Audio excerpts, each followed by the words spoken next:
bonjour et bienvenue à cette toute nouvel épisode de l'émission Héros de la foi avec l'évangéliste Roberts sous son énorme chapiteau. Et pour cet épisode, nous allons retourner en 1955, dans le mois de mai, dans l'État de la Caroline du Nord aux États-Unis. Et puis, comme à l'habitude, le chapiteau était plein à craquer. Et pour cet épisode, en fait, je ne tiens pas à faire une très longue introduction, mais je veux juste vous dire ceci. Si j'avais seulement qu'une émission d'Héros de la foi à présenter dans les nations du monde, je crois que ce serait celle-ci. Elle est tellement importante et je crois qu'elle va parler à tellement d'entre vous. Et donc, sans plus tarder, je vous laisse avec l'évangéliste Roberts écouter ce puissant message et on se retrouve tout de suite après ceci. À présent, je veux vous lire un passage de la Sainte Bible de Dieu.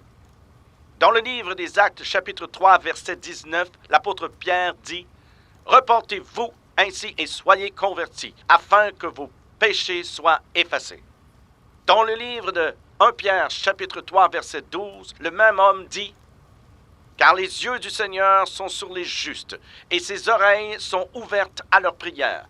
Mais la face du Seigneur est contre ceux qui font le mal. » Maintenant, je veux prêcher pour vous un sermon qui, si c'était mon dernier sermon, si c'était l'unique sermon que Dieu voulait me laisser prêcher à nouveau dans ma vie, ce serait ce sermon. Le plus grand miracle au monde. J'ai vu de nombreux milliers de grands miracles. J'ai vu des milliers de miracles de guérison qui étaient si fantastiques et sensationnels, vous deviez presque vous pincer vous-même pour en croire vos yeux. Ou encore, écouter vos propres oreilles. J'ai vu des miracles si grands et si puissants, au point que les larmes coulaient sur mes joues comme la pluie. J'ai vu de petits enfants estropiés guéris en l'espace d'une seconde, jeter leurs béquilles, courir sur cette plateforme, riant et pleurant et criant de joie. J'ai vu des personnes aveugles guéries par la prière. Et je les ai entendus crier. Je peux voir, je peux voir, je peux voir. J'ai vu Dieu faire des choses puissantes et merveilleuses. Mais le plus grand miracle que j'ai jamais vu, le plus grand miracle du monde entier, c'est le miracle où Dieu sauve l'âme d'un être humain. Quand Dieu a étendu sa main puissante et omnipotente d'amour et de miséricorde, a sorti un pécheur du milieu du péché, l'a lavé par le sang de Christ, l'a relevé sur ses pieds, a écrit son nom dans le livre de vie de l'agneau au ciel, lui a donné le titre pour une maison dans les cieux et a dit « Tu es mon enfant ». Ça, c'est le plus grand miracle que j'ai jamais vu de ma vie. Il y avait un homme qui est venu à une de nos campagnes à Miami en Floride. Il est venu dans la ligne de prière. Il m'a donné sa carte de prière et je l'ai lue. Il était officier dans la marine des États-Unis. Sur sa carte, il était mourant du cancer. Il a dit « Monsieur Roberts, les docteurs ne m'ont donné que quelques semaines à vivre. J'ai entendu parler de vos réunions, de vos prières pour les malades et je suis venu ici. Ceci est mon dernier espoir dans ce monde. J'ai mis ma main sur lui et commencé à prier. Quand soudain l'Esprit de Dieu est venu sur moi, j'ai discerné qu'il n'était pas sauvé. J'ai dit, monsieur, vous ne pouvez pas être guéri dans votre corps avant que votre âme ne soit sauvée par le sang de Christ. Il m'a regardé dans les yeux et a dit, monsieur Roberts, je ne peux pas être sauvé.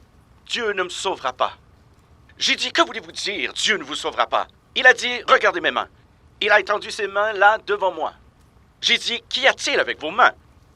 Il a dit, vous voyez ce sang? J'ai dit non. Vous ne voyez pas ce sang sur mes mains? J'ai dit, monsieur, il n'y a pas de sang sur vos mains. Il a dit, mais il y en a, regardez. J'ai dit, que voulez-vous dire? Il a dit, monsieur Roberts, ces deux mains ont enlevé la vie à deux êtres humains. Il a dit, la loi m'a acquitté. Je suis innocenté par les hommes. Mais je sais qu'aux yeux de Dieu, ce sang est sur mes mains. J'ai dit, Dieu peut vous sauver. Il a dit, il ne le fera pas. Je lui ai demandé des milliers de fois. Pendant que mon navire sillonnait les mers, pendant que je menais bataille, quand j'entendais les coups de canon, je lui ai demandé de me sauver, il ne l'a jamais fait. J'ai dit, je veux vous dire une chose. Quiconque vous a dit que Dieu ne vous sauvera pas ne sait pas de quoi il parle. Parce que Dieu est prêt à sauver le pire pécheur et à le purifier. J'ai dit, levez votre main droite. Il a levé sa main droite.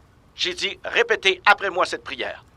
Ô Dieu, aie compassion de moi, pécheur. Il a dit, ô Dieu, aie compassion de moi. J'ai dit, non, non, monsieur, non, non. Ne dites pas seulement avec vos lèvres, dites-le avec votre cœur. Quand vous le dites avec vos lèvres, exprimez-le du plus profond de vous. J'ai dit, essayez encore. Il a levé les yeux. Il a dit, ô Dieu, et il a hésité. J'ai dit, allez-y.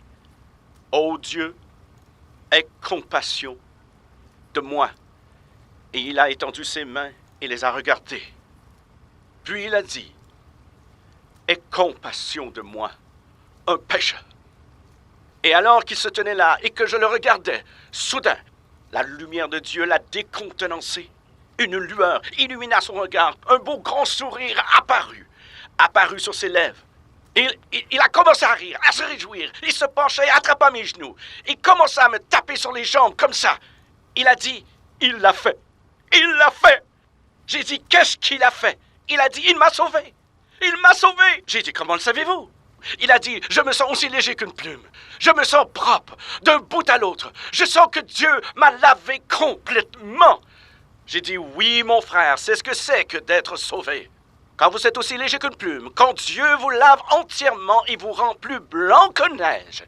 J'ai mis ma main sur sa tête pour prier pour la guérison de son corps et du cancer. L'Esprit de Dieu était sur moi d'une façon puissante. J'ai appelé la foule dans la grande tente à prier avec moi pour lui. Nous avons prié une prière puissante tous ensemble. On aurait dit que la puissance de Dieu faisait trembler cette grande tente. L'Esprit de Dieu est entré dans sa chair mortelle et puis il a crié, frère Robert, je le sens passer à travers moi de ma tête jusqu'à mes pieds. J'ai dit, allez voir votre docteur. Laissez-le examiner votre corps, revenez nous voir et donnez-nous un rapport. Le dernier soir de la campagne, il est revenu dans son uniforme de la marine et il portait des galons épinglés sur sa poitrine. Il est monté en courant sur la plateforme et a dit, frère Robert, laissez-moi témoigner. Je lui ai donné le microphone, il était devant des milliers de personnes et a dit « Mes amis, je suis l'homme qui disait que Dieu ne me sauvera pas. J'étais un homme mourant d'un cancer. Frère Roberts a prié pour moi et Dieu m'a sauvé. Je suis retourné voir mon docteur, il m'a réexaminé, il ne comprenait pas, mais il a dit que le cancer était parti. Je suis guéri, je suis sauvé, je suis un nouvel homme. » Le salut de votre âme immortelle est le plus grand miracle au monde. Parce que Dieu tourne ses regards vers vous. La Bible dit, les yeux du Seigneur sont sur les justes. Et ses oreilles sont ouvertes à leurs prières. Mais la face du Seigneur est contre ceux qui font le mal. Amis, vous ne pouvez pas prospérer tant que la face de Dieu est contre vous. Voyez-vous, la face de Dieu a quelque chose à voir avec votre vie. Et si la face de Dieu est contre vous, vous ne pouvez pas prospérer. Mais quand vous venez à Dieu, quand vous vous repentez de vos péchés, quand vous êtes sauvés, quand le plus grand miracle du monde prend place dans votre cœur, Dieu tourne sa face vers vous.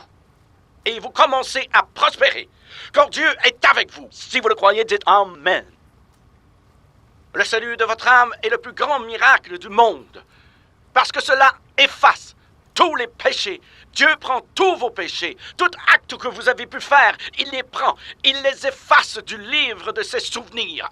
Il annule leur existence et vous vous trouvez devant lui comme un bébé nouveau-né, comme si vous n'aviez jamais péché de votre vie. Amis, dans tout l'univers, de tout temps et de toute éternité, il n'y a qu'un seul être qui vous donnera une autre chance, qui vous sauvera quand le diable vous aura chassé, qui vous prendra et vous pardonnera quand l'homme vous aura renié. C'est le Seigneur Jésus-Christ. Recevez-le comme votre sauveur personnel.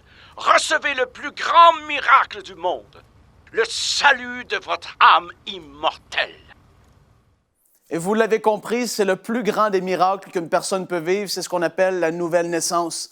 Et en fait, j'ai ce privilège de pouvoir me promener d'église en église et de pouvoir prier pour des gens et de voir des choses miraculeuses, comme le dit la Bible, se produire, des démons qui sortent des personnes, des baptêmes dans le Saint-Esprit, des gens qui sont guéris, toutes sortes de choses qui sont extraordinaires. Mais de plus en plus que je vieillis, de plus en plus que je prêche et de plus en plus que je vais dans des endroits, je réalise à quel point les paroles de Jésus étaient puissantes et que c'est la vérité absolue. Et on va le lire ensemble dans Luc chapitre 10, à partir du verset 17. La parole dit, « Les 70 revinrent avec joie, disant, « Seigneur, les démons même nous sont soumis en ton nom. » Jésus leur dit, « Je voyais Satan tomber du ciel comme un éclair. Et voici, je vous ai donné le pouvoir de marcher sur les serpents et les scorpions et sur toute la puissance de l'ennemi. Et rien ne pourra vous nuire. » Ça, c'est une nouvelle extraordinaire.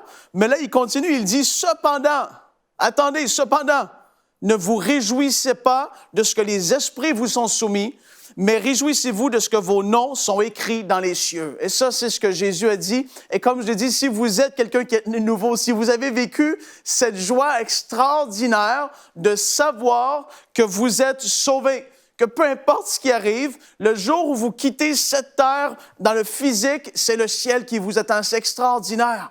Et pour beaucoup de personnes, en fait, ils se disent, « Mais moi, je suis une bonne personne et ça va. » J'ai parlé avec quelqu'un récemment qui m'a dit, « Ben moi, je crois que si tu es une bonne personne, tu vas aller au ciel. Peu importe. L'important, c'est que tu sois une bonne personne. » Mais je dis, mais qu'est-ce qui fait que tu es une bonne personne? Le baromètre d'être une bonne personne, c'est lequel? Parce que moi, par rapport à vous, ou peut-être vous par rapport à moi je serais une mauvaise personne peut-être par rapport à vous et vice-versa. Et ça serait où le juste milieu? Et c'est pour ça que Dieu, dans sa parole, il a tranché. Il a été radical, que si on peut le dire comme ça. Il a dit, mais tous ont péché. La ligne est marquée. Tous ont péché. Et tous sont privés de la gloire de Dieu. Il n'y a pas même un seul juste. C'est impossible par nos propres forces d'atteindre la perfection que Dieu demande.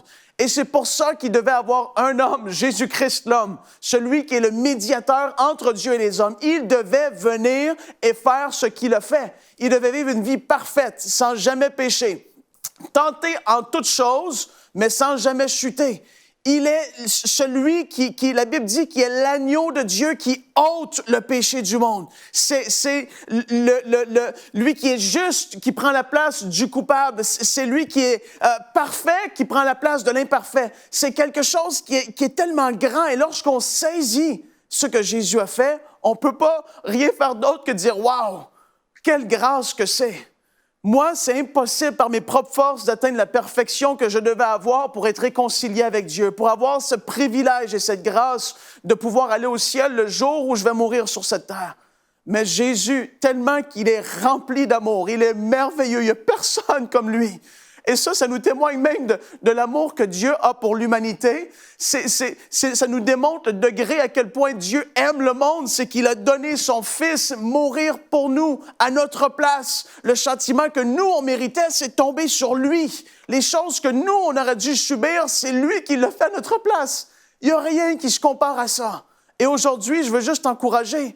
Mon frère, ma sœur, vous qui êtes à la maison, si vous avez jamais vécu la nouvelle naissance, si je vous dis aujourd'hui, est-ce que tu as la certitude que le jour que tu meurs devant Dieu, il n'y a aucun problème? Tu sais que tes péchés sont pardonnés. Tu sais où est-ce que tu t'en vas le jour où tu vas mourir. Et si je te pose cette question et tu me dis, non, je ne l'ai pas en fait, parce que je croyais que par mes propres forces, je pouvais y arriver, parce que j'étais une bonne personne, mais je réalise que Dieu, justement, a réglé cette question en disant que tous ont péché. Il n'y a pas une personne qui, par ses propres forces, peut atteindre ou rejoindre le niveau de perfection que Dieu demandait. Il y avait seulement Jésus et lui a pris notre place. Et le jour où on place notre confiance, notre foi, le mot foi, c'est ça, c'est on met notre confiance en Jésus et ce que lui l'a fait sur cette croix. On dit, Jésus, je réalise aujourd'hui que toi, tu m'as tellement aimé, que tu es allé sur cette croix, que tu as ouvert tes bras pour me dire, viens à moi. Je suis là, je fais ça pour toi. Je réalise que tu as fait pour moi cette chose et je place ma confiance en toi. Je te demande pardon pour tous mes péchés et je fais de toi le Seigneur de ma vie. Viens et règne sur ma vie. Aujourd'hui, Jésus devient mon maître. Le jour où on fait ça avec toute sincérité, il n'y a pas de formule magique, il n'y a pas de phrase toute faite, il n'y a pas quelque chose que vous pouvez dire en particulier qui fait que ça va se faire automatiquement. C'est une attitude de cœur. Lorsque la sincérité est là, Dieu voit la sincérité de ton cœur. Et lorsque c'est là, le Saint-Esprit vient habiter ton esprit. Et les choses commencent à changer. Du jour au lendemain, les paroles que tu aurais dites dans le passé, tu te retiens parce que tu dis, mais non, je ne peux plus parler comme ça. Et c'est ce que Dieu fait. Il te transforme de l'intérieur pour que ça se voie à l'extérieur. C'est extraordinaire. Il veut apporter une paix à l'intérieur de toi. Il veut faire tellement de choses au travers de toi et en toi comme il le fait en moi. Oh my, il a fait tellement de choses en moi et je suis tellement heureux. Aujourd'hui, je t'invite, fais de Jésus le Seigneur de ta vie. C'est tellement important. Et là, on va aller voir un autre aspect, en fait, dans cette émission. C'est pas terminé parce que le frère Roberts va aller prier pour des personnes qui avaient besoin de guérison physique. Et regardez la main puissante de Dieu agir auprès de ces gens. Et soyez-en certains, et je veux vous le rappeler tout simplement aujourd'hui, comme je le fais toujours, Dieu n'a pas changé. Et ce qu'il a fait dans le passé, il le fait encore aujourd'hui. Soyez-en certains. Si vous avez besoin d'une touche dans votre corps, je vais prier pour vous à la fin de cette émission. Et donc, on se retrouve tout de suite après ce temps puissant de ministère avec l'évangéliste Roberts. Monsieur Fernie Page de Wilson, en Caroline du Nord, route 2, membre de l'Église de Dieu, arthrite rhumatoïde. Frère Page, depuis quand avez-vous de l'arthrite rhumatoïde? Depuis environ 9 mois. Frère Page, croyez-vous que le Seigneur peut vous guérir ce soir? Oui, Vous vous y attendez? oui. Oh, très bien. Ô Dieu, au nom de Christ, aie compassion de ton serviteur. Comme au temps de Jésus, guéris et rends-le entier. Guéris et rends-le entier par ta puissance. Levez vos mains, s'il vous plaît. Ouvrez et fermez vos mains. Ouvrez et fermez-les encore. Faites ceci. Serrez ma main. Serrez-la. Oh Dieu, ces nœuds sur ses doigts doivent partir. Enlève-les lui ce soir par le nom de Christ. Maintenant ça part. Maintenant ça part. Prenez ma main et serrez-la. Maintenant vous avez de la force dans vos mains. Celle-ci. Oui, monsieur. Bougez vos épaules comme ça. Levez vos jambes de haut en bas. Avez-vous encore des raideurs dans votre corps, frère Page? Non, Plus rien du tout? non, Regardez-moi. Il ne vous reste aucune raideur. non. Qui a fait ça pour vous? Jésus. Jésus, serrez-moi la main. Dieu vous bénisse. Allez, rentrez et retournez au travail. En son nom. Nelson Eddie Smith de Canapolis. Ce garçon a une infection du tympan dans l'oreille gauche. Jésus, ouvre l'oreille gauche. Tournez-vous dos à moi. Bougez votre oreille droite avec votre doigt. Dites, béni soit Dieu. Béni soit Dieu. Alléluia. Alléluia. Merci Jésus. Merci Jésus. Vous savez que je chuchotais? Oui, monsieur. Chut. Je vous entends. Qu'est-ce que j'ai fait? Vous avez fait chut. Quel est votre nom? Nelson Eddie Smith. Nelson Eddie Smith, retournez-vous. Vous êtes heureux, n'est-ce pas? Oui, monsieur. Je sais que oui. Allez et servez Dieu.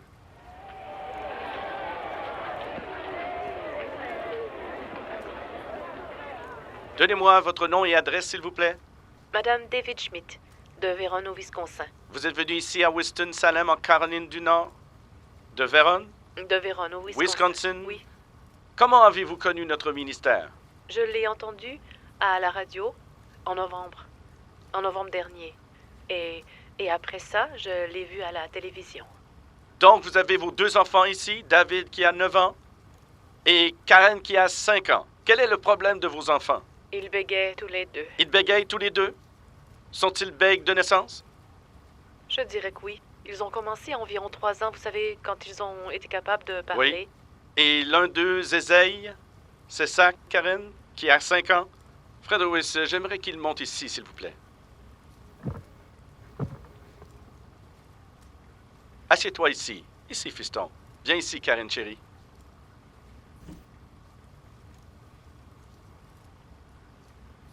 Jésus guérit David de ce bégaiement dans le nom de Christ. Guéris Karen du zézaiement et du bégaiement au nom de Jésus. Maintenant, David, je veux que tu me dises ton nom. Mon nom est David Schmidt. Comment t'appelles-tu? Karen Jeanne Schmidt. Karen Jan Smith. Quel âge as-tu, Karen? J'ai 5 ans. Mâches-tu un chewing-gum? Est-ce que c'est bon? Quelle saveur c'est? Je ne sais pas. Tu ne sais pas. Est-ce que tu bégayes depuis longtemps? N'est-ce pas? Tu ne pouvais pas parler comme tu voulais parce que tu bégayais? C'est bien ça? Dis « Je t'aime, Jésus. Je t'aime, Jésus. Je t'aime, maman. Je t'aime, maman. Je t'aime, papa. Je Je t'aime, papa. Je parlerai clairement, Je parlerai clairement, sans essayer sans essayer et sans bégayer et sans bégayer le reste de ma vie. le reste de ma vie. Amen. Amen. David dit, je parlerai Je parlerai à l'école à l'école et partout ailleurs et partout ailleurs avec facilité. avec facilité. Je ne bégayerai pas. Je ne bégayerai pas. Je crois, Je crois. le Seigneur guérira. Le Seigneur guérira. Il a délié ma langue Il a délié ma langue. et je peux parler Et je peux parler sans bégayer, sans bégayer. sans bégayer, Sans bégayer. sans bégayer, Sans bégayer. sans bégayer. Sans bégayer. Maintenant, Maintenant. alors David, tu sens que le Seigneur t'a guéri? Tu sens que tu peux parler? Mhm. Et Karen, tu sens que tu peux parler sans bégayer? Peux-tu dire oui? Oui. Oui! Maintenant, retournez-vous. Je veux que vous regardiez le visage de votre mère. Je veux que vous voyiez cette maman, ce merveilleux sourire. Madame Schmidt, comment vous sentez-vous maintenant? Je me sens merveilleusement bien. Je suis si heureuse. Pensez-vous que le Seigneur a aidé vos enfants? Je sais qu'il l'a fait. Pensez-vous qu'ils auraient pu se tenir devant des Non. milliers de personnes et parler sans bégayer, Non. sans que Dieu les aide? Non, c'est certain. Vous le savez. Ah, je le sais. Et vous êtes convaincu que le Seigneur les a Je aidés. sais qu'il l'a fait. Que Dieu vous bénisse. Merci. Je vous en prie. OK, les enfants. David va sauter et Karen se fera aider. Je vous en prie. Madame Howard Kruger de Gillette au Wisconsin, je l'ai dit correctement? Oui, c'est cela. Église catholique de Saint-Jean dans cette ville? Oui, Vous êtes avec elle? c'est mon mari. Oh, c'est votre mari. Je suis désolé. Monsieur Kruger, heureux de vous voir. Êtes-vous venu pendant la campagne? Oui, c'est ça. Monsieur Kruger, vous et votre femme venez de Gillette au Wisconsin. Oui, monsieur. Quelle est la distance entre Gillette et Winston-Salem? Environ 1000 miles. Monsieur Kruger, votre femme est affligée avec la polio. Oui, monsieur. Depuis quand? 5 ans. Madame Kruger, c'est dans votre dos et vos jambes. C'est dans mon dos, en bas, je ne peux pas lever mes jambes, je ne peux pas monter les escaliers. Et j'ai un petit bébé, mon plus grand souhait est de pouvoir le porter. Vous avez un petit bébé et vous ne pouvez pas le porter? Oui, Et votre plus grand souhait est d'être guéri, de pouvoir porter votre propre oui, enfant. j'ai 4 autres enfants, ils seraient tellement contents parce qu'ils croient tous que vous... Avez-vous entendu parler de la guérison d'un cas de polio à Wichita Falls, au Texas, en regardant notre programme? Oui, je l'ai vu. Bien, c'était pendant qu'elle regardait notre émission. C'était Anna Williams, c'est paru dans les journaux. Oui, je me souviens Et de ça vous a sûrement donné de l'espoir, n'est-ce pas? Oui, mais nous regardons votre émission depuis qu'elle est disponible. À la télévision? Oui, Eh bien, nous sommes si fiers que vous soyez là. Croyez-vous que vous serez aidé pour votre corps? c'est un grand souhait, je ne sais pas. C'est un souhait tellement grand que vous ne savez pas. Hmm, C'est ça? mhm. C'est presque trop demandé. C'est ce que vous ressentez? Oui, Et vous, Monsieur Kruger? Eh bien, ce serait un miracle. Ce serait un miracle si elle le Mais je reçoit. crois que Dieu peut le faire. Vous croyez que Dieu peut le faire? Amen. Très bien. Nous allons prier.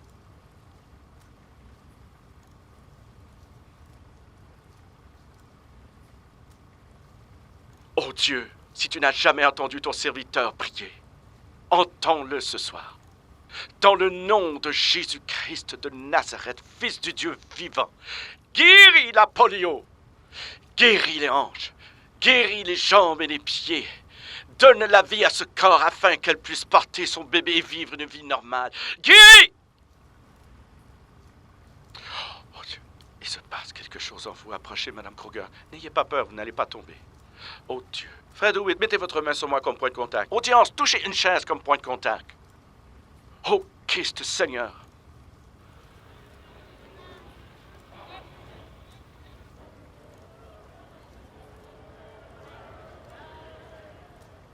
Madame Kruger, il s'est passé quelque chose en vous. Quand j'avais ma main sur votre tempe, avez-vous ressenti sa présence d'une manière ou d'une autre? j'ai eu l'impression que j'allais m'évanouir. Pensez-vous que vous allez vous évanouir? Non, Non, non. C'est juste que vous ne saviez pas comment l'exprimer, n'est-ce pas? oui. J'ai même un peu peur d'essayer de marcher. Vous avez peur d'essayer de marcher. C'est plus que ce que vous espériez. Oui. Sœur, je pense que vous allez marcher. Je pense que oui. Monsieur Cougar, non, non, ne le touchez pas. Sœur, il y a de la foi dans votre cœur. Il y a de la foi dans vos yeux. Vous êtes une autre personne que celle que vous étiez il y a quelques secondes, parce que nous avons cru. C'est comme ça que les miracles arrivent. C'est comme ça que les autres ont été guéris ici. Je peux essayer de lever mes jambes pour voir si elles vont se lever. Oui, Elles ne lèvent pas. continuez d'essayer. Encore, encore. Tenez ma main légèrement. Ne la tenez pas fort. Maintenant l'autre.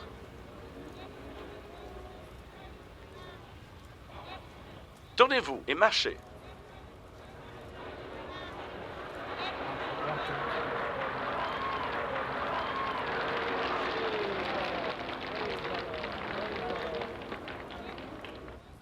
Monsieur Cougar, qu'en pensez-vous? Ça me semble bien. Ça me semble merveilleux. Comment? Ça me semble merveilleux. Pensez-vous qu'il s'est passé quelque chose pour votre femme? Je pense que oui. Comment vous sentez-vous?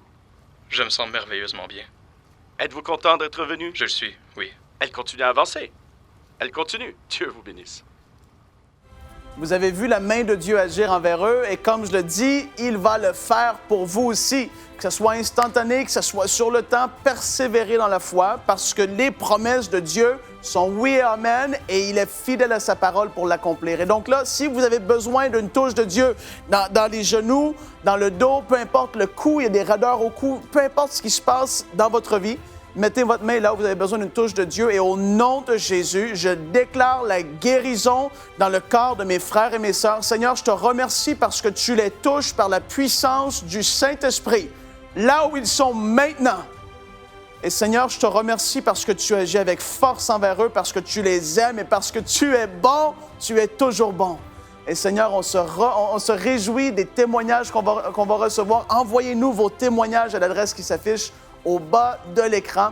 Et souvenez-vous que d'ici à la prochaine fois, Dieu, il veut faire de vous un héros de la foi.